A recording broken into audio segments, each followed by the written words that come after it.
Hello, my name is Dr. Emily Sens. I'm a pediatric endocrinologist at Riley Hospital for Children. Hopefully you're watching this video because you are interested in type 1 diabetes research, because that is what I'm going to talk to you about. At our site, we have many different research projects looking at ways to better predict who is at risk for type 1 diabetes, how we can prevent people from developing it, and figure out if we can help people to continue to make some of their own insulin.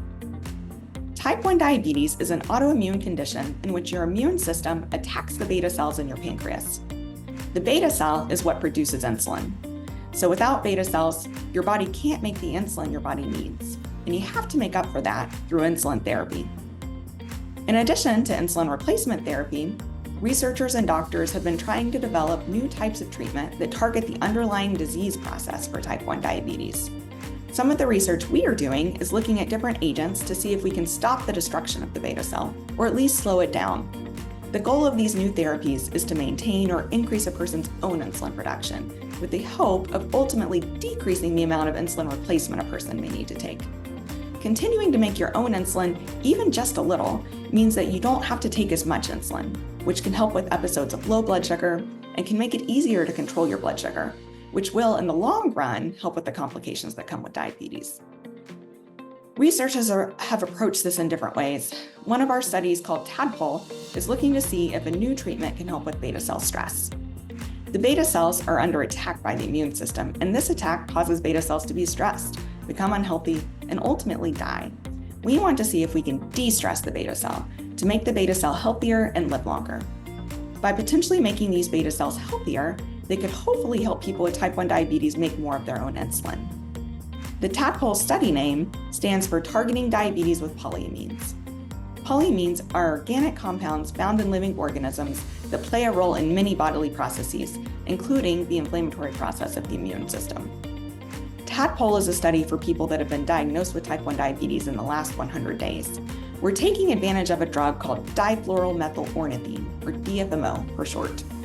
Studies in the lab suggest that DFMO may improve the health of the beta cells by interfering in the inflammatory process of the immune system. DFMO is an appealing therapy because it has existed for a while, meaning there is a well-known safety profile.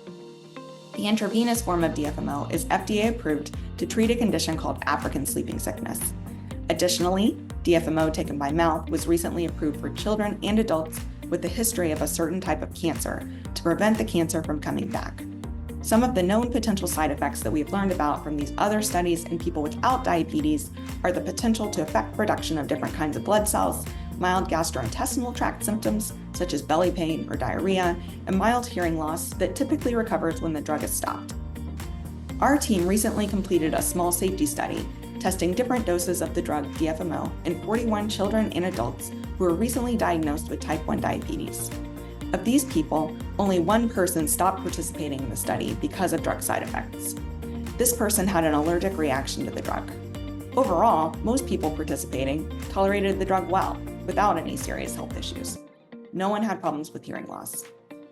The really exciting thing about this study was that it showed that DFMO may be able to slow down the loss of insulin production that happens after people get diagnosed with type 1 diabetes.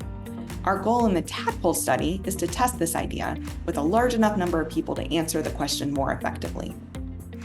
By joining the study, you will be taking pills by mouth 2 times a day for a total of 6 months. Those pills may be DFMO or placebo. A placebo looks like DFMO but does not have active ingredients in it. We won't know if you're in the group taking DFMO or the group taking placebo until the very end of the study, when we will compare the results of the 2 groups in order to determine if DFMO helps with insulin production. We will perform lab testing and monitoring throughout your participation in the study. Your participation will be for about 1 year. Along with monitoring your labs, we will test your hearing while you're taking study medication.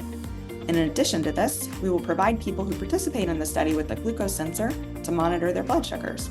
And a provider from our team will give advice about insulin dosing based on these blood sugar values. Participating in this study will not replace the need for regular diabetes care and follow-up by your endocrinology care team. We are truly excited to be able to test new therapies like DFMO for the possibility that they may help people with type 1 diabetes make more of their own insulin. If you think you may be interested in participating or have further questions about the study, feel free to reach out to our team at the information presented on the PowerPoint slide. Thank you so much for your attention, and we look forward to hearing from you.